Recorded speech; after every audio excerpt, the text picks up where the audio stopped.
नमस्कार। आज हम जिन स्रोतों की गहराई में उतर रहे हैं वे हमें एक बहुत ही दिलचस्प शख्सियत से मिलाते हैं, भगवान धन्वंतरी। नमस्कार। हाँ, और कमाल की बात यह है कि वो एक ही समय में देवता भी माने जाते हैं और इतिहास में एक कुशल सर्जन भी। बिल्कुल, ये द्वंद्व ही उन्हें इतना आकर्षक बनाता है ना। हमारे स्रोत इसी पहेली को सुलझाने की कोशिश करते हैं, उनके पौराणिक स्वरूप और ऐतिहासिक वजूद दोनों की छानबीन करते हैं। जी। तो आज का हमारा मिशन क्या है?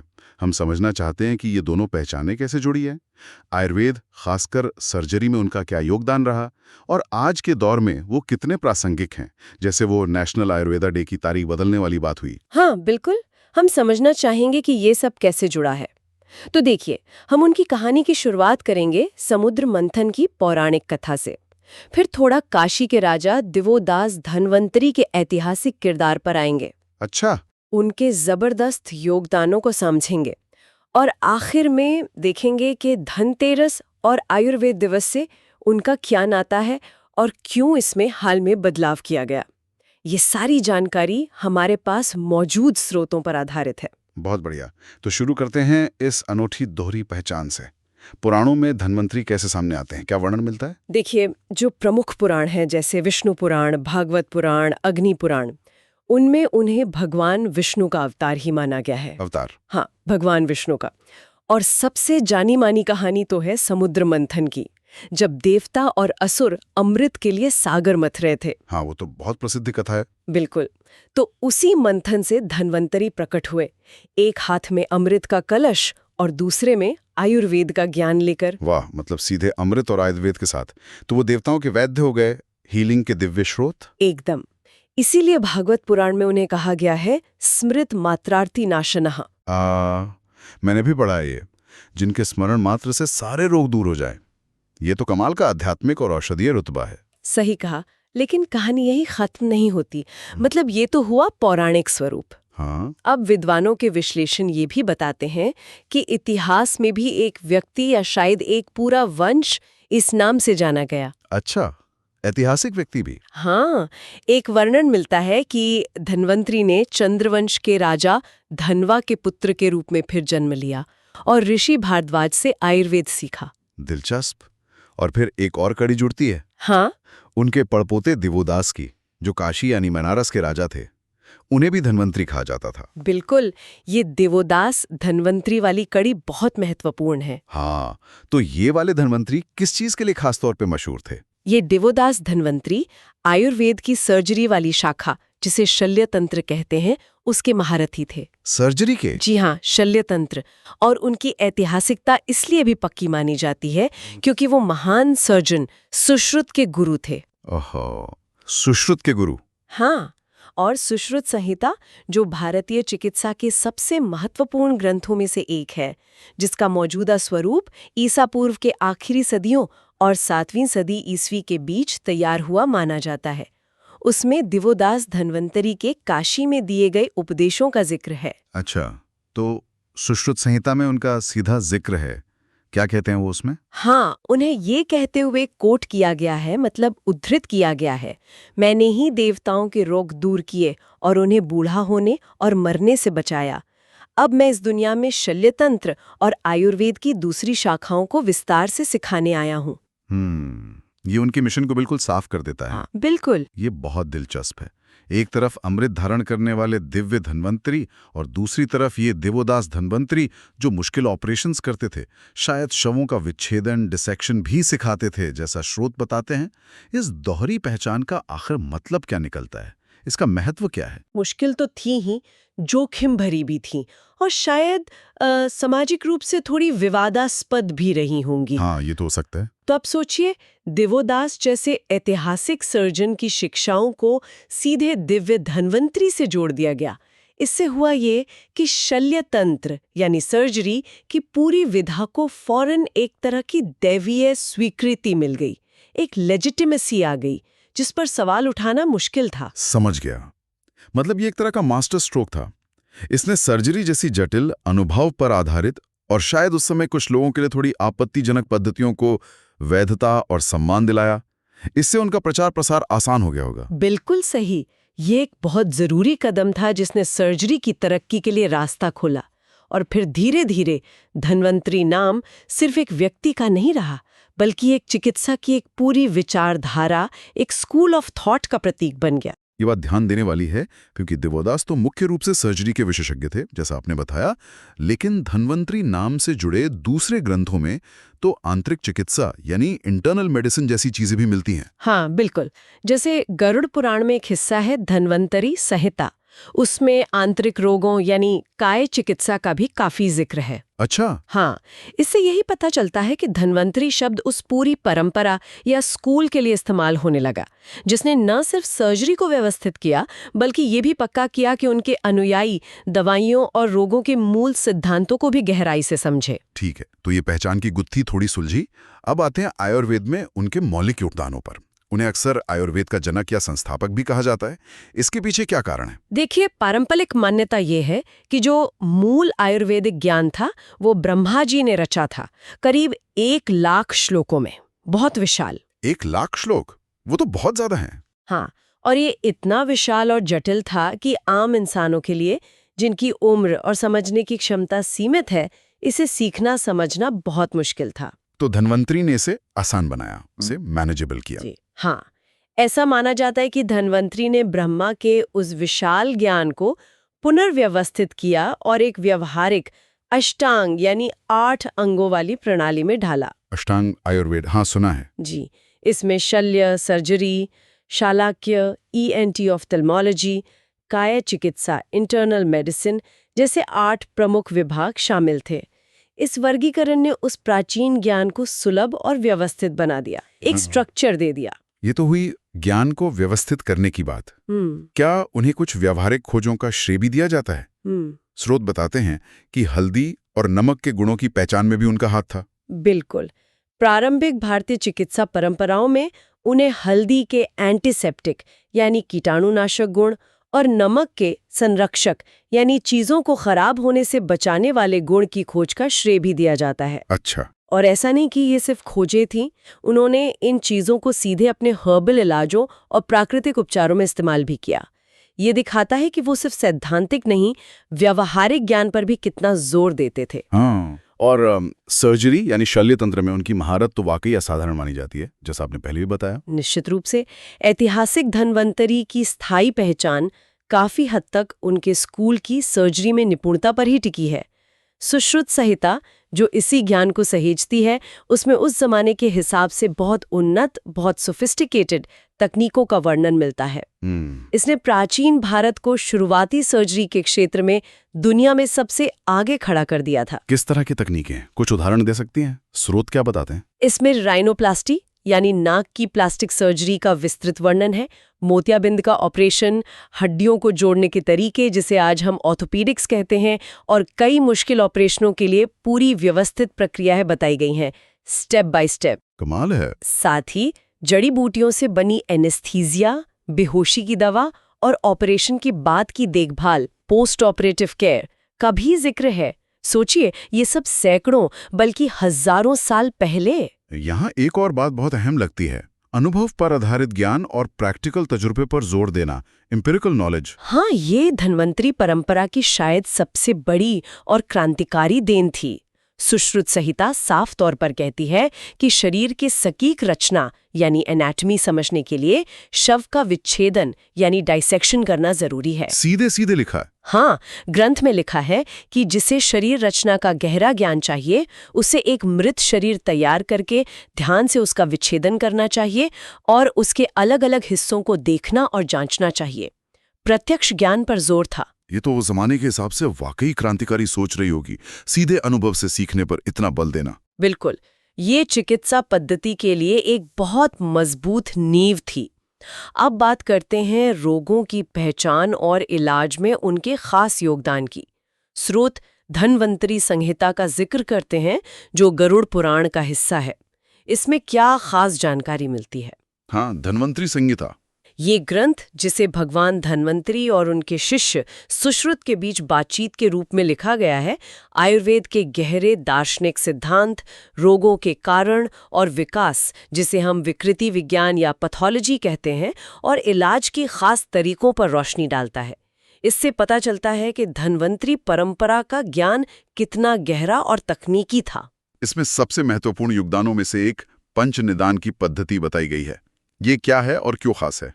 पंच निदान का मतलब है रोग को 5 चरणों में 5 कसौटियों पर परख कर समझना। ये एक बहुत ही व्यवस्थित, बहुत मेथोडिकल तरीका था रोग की जड़ तक पहुंचने का। 5 चरण कौन से? पहला, हेतु यानी रोग का मूल कारण क्या है।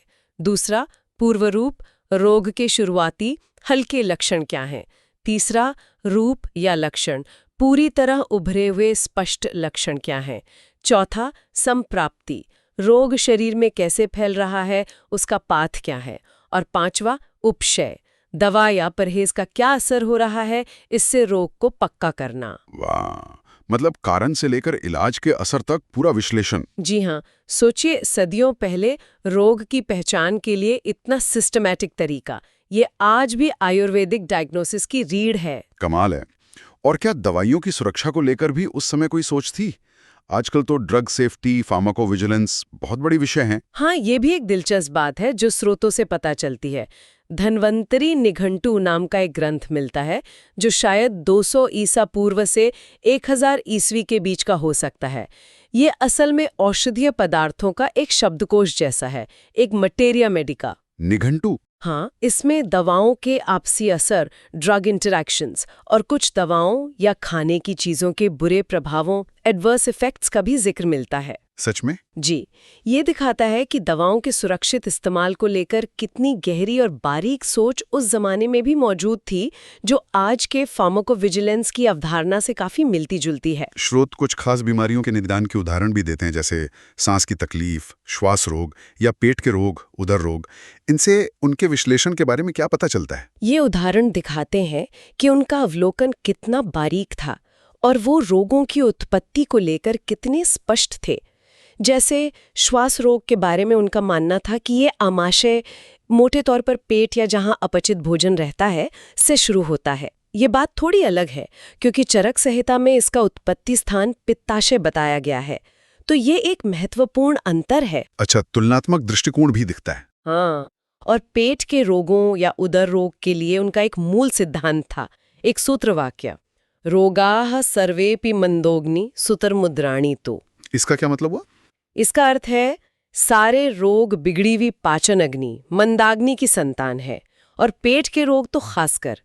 ये सिद्धांत आज भी आयुर्वेद का आधार है कि पाचन ठीक तो लगभग सब ठीक, यानी मेटाबॉलिज्म इज की। और कृमि रोगों का वर्गीकरण? हाँ, कृमि यानी कीड़ों, पैरासाइट्स के संक्रमण का भी उन्होंने काफी विस्तृत वर्गीकरण किया था। बाहरी और अंदरूनी, ये 2 मुख्य प्रकार बताए। फिर उनके पनपने की जगह के आधार पर 4 और प्रकार, मलज, कफज, रक्तज, पुरुषज, और कुल मिला के लगभग 20 तरह के कृमियों का वर्णन किया। 20 तरह के? जी, ये सब उस दौर की गहरी समझ और वर्गीकरण क्षमता को दर्शाता है। ये तो हुई ज्ञान और विज्ञान की बातें। अब जरा उनके सामाजिक सांस्कृतिक महत्व और आज की प्रासंगिकता पर आते हैं। उनकी जो मूर्तियां हम आमतौर पर देखते हैं, अमृत कलश, शंख, जड़ी बूटियों के साथ, उसका क्या मतलब है, क्या प्रतीक है वो? और उनसे जुड़ा मूल दर्शन क्या है?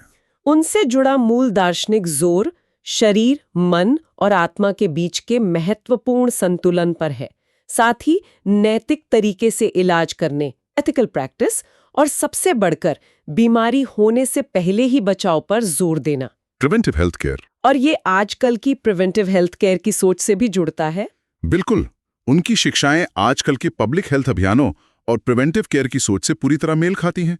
जैसे भारत का आयुष मंत्रालय आयुर्वेद की दिनचर्या यानी डेली रूटीन के नियमों को अपनाने की बात करता है। हाँ, दिनचर्या और ऋतुचर्या। जी, वो सीधे सीधे धन्वंतरी की विरासत से जुड़ती हैं। और अगर भक्ति भाव से देखें तो उनके मंत्रों का जाप भी लोग स्वास्थ्य लाभ के लिए करते हैं। धनतेरस के त्योहार से उनका क्या नाता है, आम लोगों के लिए इसका क्या मतलब है? ये तो बहुत लोकप्रिय त्योहार है। हाँ, तो कहानी ये है कि जब समुद्र मंथन से धन्वंतरी अमृत कलश लेकर निकले, लगभग उसी समय देवी लक्ष्मी, धन की देवी, भी प्रकट हुई।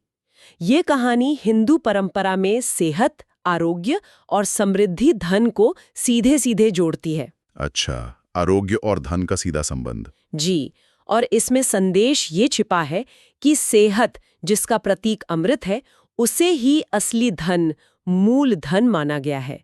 आरोग्य ही परम धन है। तो मतलब धनतेरस पर सोना चांदी खरीदना तो ठीक है, वो एक परंपरा है, पर उसका असली गहरा संदेश सेहत से जुड़ा है। हाँ, और ये आज के दौर में शायद और भी ज्यादा जरूरी हो गया है। कई हेल्थ एक्सपर्ट्स भी अब ये कहने लगे हैं कि धनतेरस पर हमें सोना चांदी से ज्यादा ध्यान धन्वंतरी के बताए सेहत के सिद्धांतों को अपनाने पर देना चाहिए। ये त्योहार एक तरह से हमें याद दिलाता है कि असली दौलत तो अच्छी सेहत ही है। खासकर आजकल की लाइफस्टाइल से जुड़ी बीमारियों के बढ़ते खतरे को देखते हुए prevention is better than cure वाली बात। सही कहा। और आजकल जो इंटीग्रेटिव मेडिसिन यानी एलोपैथी और पारंपरिक चिकित्सा पद्धतियों को मिलाकर इलाज करने की बात होती है, उसमें धन्वंतरी का ये समग्र दृष्टिकोण कैसे फिट होता है? बिल्कुल फिट होता है।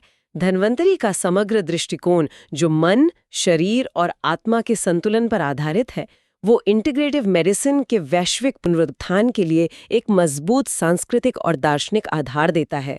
कैसे? देखिए, ये सिर्फ शरीर के अंगों और बीमारियों पर फोकस करने वाले विशुद्ध बायोमेडिकल मॉडल का एक जरूरी संतुलन प्रदान करता है। ये कहता है कि इंसान सिर्फ पुर्जों का जोड़ नहीं है, मन और आत्मा भी महत्वपूर्ण है। और धन्वंतरी के प्रति लोगों की जो आस्था है, वो ये सुनिश्चित करती है कि भारत की पारंपरिक चिकित्सा पद्धतियां आज भी महत्वपूर्ण बनी रहें और दुनिया भर में हेल्थ स्ट्रैटेजी बनाने में भी मददगार हों। अब आते हैं एक ताज़ा और ज़रूरी मुद्दे पर, धनत्रयोदशी यानी धनतेरस और राष्ट्रीय आयुर्वेद दिवस के बीच का रिश्ता और उसमें हुआ हालिया बदलाव। पारंपरिक तौर पर यह कैसे मनाया जाता रहा? धनत्रयोदशी, जिसे हम आम भाषा में धनतेरस कहते हैं, हिंदू कैलेंडर के कार्तिक महीने के कृष्ण पक्ष की 13वीं तारीख त्रयोदशी को मनाई जाती है। ये वो दिन है जब भगवान धन्वंतरी अमृत कलश लेकर समुद्र मंथन से प्रकट हुए थे। ये उनकी जयंती मानी जाती है। क्या इसमें पारंपरिक रूप से सेहत से जुड़े कुछ रिवाज भी शामिल थे, जैसा आपने पहले जिक्र किया? हाँ, एक दिलचस्प बात है कि दक्षिण भारत में विशेष रूप से कुछ ब्राह्मण समुदायों में नरक चतुर्दशी, जो धनतेरस के अगले दिन होती है, की सुबह मरुंदु नाम की एक खास दवा या लेह बनाकर खाने की परंपरा रही है। मरुंदु? हाँ, मरुंदु मतलब दवा। माना जाता है कि ये दवा शरीर के त्रिदोषों वात, पित्त और कफ का संतुलन ठीक करती है, शरीर को शुद्ध करती है। ये दिखाता है कि ये त्योहार ऐतिहासिक रूप से सेहत और बचाव से भी गहराई से जुड़ा था। फिर 2016 में सरकार ने इसे राष्ट्रीय आयुर्वेद दिवस घोषित कर दिया। जी हाँ, 2014 में आयुष मंत्रालय बना और फिर 2016 में मंत्रालय ने ये फैसला किया कि धनतेरस, धन्वंतरी जयंती को ही राष्ट्रीय आयुर्वेद दिवस के रूप में मनाया जाएगा। अच्छा। पहली बार ये 28 अक्टूबर 2016 को मनाया गया था। इससे इसे एक औपचारिक सरकारी मान्यता मिली और इसे बढ़ावा देने के लिए राष्ट्रीय धन्वंतरी आयुर्वेद पुरस्कार जैसे सम्मान भी शुरू किए गए, जिसमें धन्वंतरी की प्रतिमा और नकद राशि दी जाती है। लेकिन अब सुनने में आया है कि 2025 से इसमें एक बड़ा बदलाव किया गया है, तारीख ही बदल दी गई है। ये क्या मामला है? बिल्कुल सही, ये एक महत्वपूर्ण नीतिगत बदलाव है। मार्च 2025 में भारत सरकार ने एक गजट नोटिफिकेशन जारी किया। इसके मुताबिक अब राष्ट्रीय आयुर्वेद दिवस चंद्रमा पर आधारित धनतेरस की तारीख पर नहीं मनाया जाएगा। तो कब मनाया जाएगा? अब ये हर साल एक तय निश्चित तारीख 23 सितंबर को मनाया जाएगा। 23 सितंबर। अच्छा। इस बदलाव के पीछे सरकार ने क्या वजह बताई है? क्या तर्क दिया गया? आधिकारिक तौर पर जो तर्क दिया गया है वो ये है कि धनतेरस की तारीख हर साल बदलती है क्योंकि ये लूनी सोलर कैलेंडर पर आधारित है। एक तय तारीख रखने से इसे सार्वभौमिक कैलेंडर पहचान मिलेगी और दुनिया भर में ज्यादा भागीदारी हो सकेगी। स्टैंडर्डाइजेशन और ग्लोबल रीच की बात है। तो इसका असल मतलब क्या निकाला जाए? इसके पीछे की सोच क्या हो सकती है? क्या निहितार्थ हैं इसके? किस स्तर पर इसे अपनाना और इसके साथ जुड़ना आसान हो। और तय तारीख रखने से क्या होता है?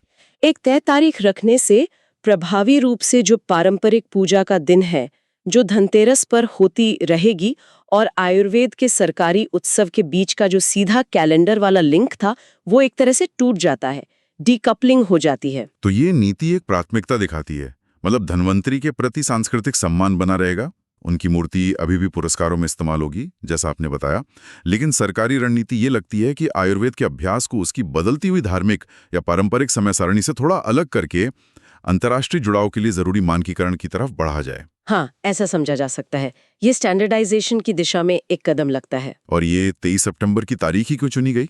क्या इसका कोई खास मतलब है? 23 सितंबर अक्सर शरद विषुव के आसपास पड़ता है, जब दिन और रात लगभग बराबर होते हैं। तो ये चुनाव एक नया कह सकते हैं कि सेक्युलर या प्राकृतिक दार्शनिक लिंक देता है। अच्छा, संतुलन का प्रतीक। हाँ, ये प्रकृति के साथ तालमेल और संतुलन में रहने के आयुर्वेदिक सिद्धांत को ही बल देता है, लेकिन एक गैर धार्मिक, ज्यादा सार्वभौमिक तरीके से। इक्विनॉक्स संतुलन का प्रतीक माना जाता है। ठीक है, तो इस पूरी बातचीत को समेटें तो धन्वंतरी का महत्व क्या है? क्या खास बातें निकल कर आती हैं हमारे स्रोतों से? संक्षेप में कहें तो धन्वंतरी सिर्फ एक पौराणिक कहानी या देवता नहीं है। वो भारतीय चिकित्सा के इतिहास में दिव्य मान्यता और वैज्ञानिक कठोरता के एक अनोखे संगम का प्रतीक है। उनकी पहचान में एक पौराणिक अवतार का आशीर्वाद भी है और दिवोदास जैसे ऐतिहासिक गुरु द्वारा स्थापित अनुभवजन्य प्रैक्टिकल ट्रेनिंग की नींव भी। हाँ, ये दोहरापन ही उन्हें अद्वितीय बनाता है। उनकी विरासत, जो मुख्य रूप से सुश्रुत संहिता जैसे ग्रंथों से हम तक पहुंची है, प्राचीन भारत को सर्जरी में, रोगों की गहरी समझ जैसे पंच निदान पद्धति में, और यहाँ तक कि दवा सुरक्षा जैसी आधुनिक लगने वाली चीजों में भी अग्रणी साबित करती है। बिल्कुल, और आज के दौर में बचाव पर उनका जोर, नैतिक अभ्यास पर उनका आग्रह और मन, शरीर, आत्मा के संतुलन की उनकी बात दुनिया भर में स्वास्थ्य सेवाओं को प्रभावित कर रही है।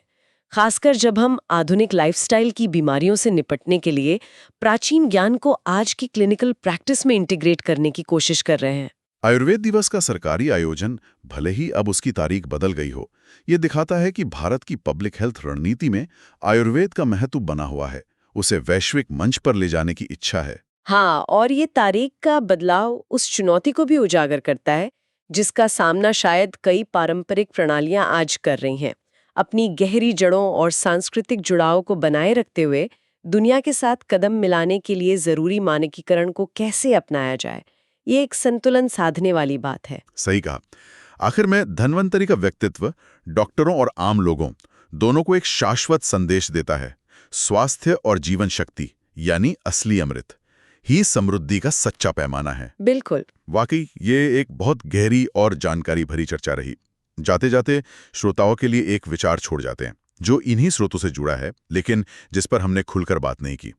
सवाल ये है कि पारंपरिक चिकित्सा प्रणालियों में उनके प्राचीन सांस्कृतिक रिश्तों, जैसे धनतेरस का धार्मिक सांस्कृतिक लिंक, को बचाए रखने और ग्लोबल वैज्ञानिक मानकीकरण के बढ़ते दबाव के बीच सही संतुलन आखिर कैसे बनाया जा सकता है।